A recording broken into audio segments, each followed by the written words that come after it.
there's an election in France between Marine Le Pen, the extreme far-right candidate, the Trump of France, and Emmanuel Macron, who's a centrist, a 39-year-old centrist, was just endorsed by Barack Obama today, former President Barack Obama. So this is let's put up on the screen what Le Pen stands for of the National Front. She is a high-profile figure in the race internationally. Le Pen is expected to lead the party her father founded, who strangely enough does not get along with, in 1972, to one of its best election results. Le Pen, who's 48, has struggled to move the National Front past its far-right core, but she has seen new support from young voters and female voters. Her policies include pulling out of the euro currency and major restrictions on immigration and free movement across borders. So, you know, we only have a couple minutes, but we'll find out tonight what happens. If she wins, how does that shake up the world? I don't know. I'm not smart enough to know that.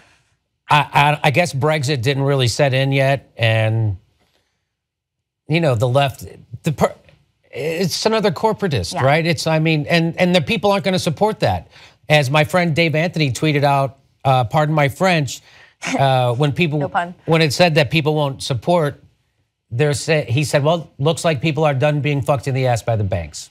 Yeah. And that's what that is. So if she wins, that's what that is. And the reason that's the failure of neoliberalism. If she wins, that's what this is. And it's nothing else. That is what Brexit is also. So people want to keep pretending that Trump is because of racism and Brexit is racism. It's not. Go ahead. Final note, just what's fascinating to me is that there were so many people in the race that the two major parties didn't make it into the runoff, which is the Republicans and the Socialists. So normally the far left does win in these situations, but the votes were all split up. So again, the struggle comes down to neoliberalism, fascism. What fights fascism? It's not neoliberalism, we know that. Moral of the story today, you can only fight fascism with real economic liberal populism. All right, guys, thanks for watching. You can't chase out darkness with more darkness. You can only chase out darkness with light, and neoliberalism is more darkness.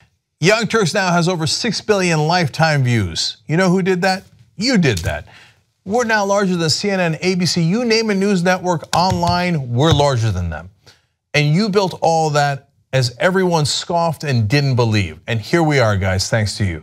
Build independent media together with us at tytnetwork.com/join.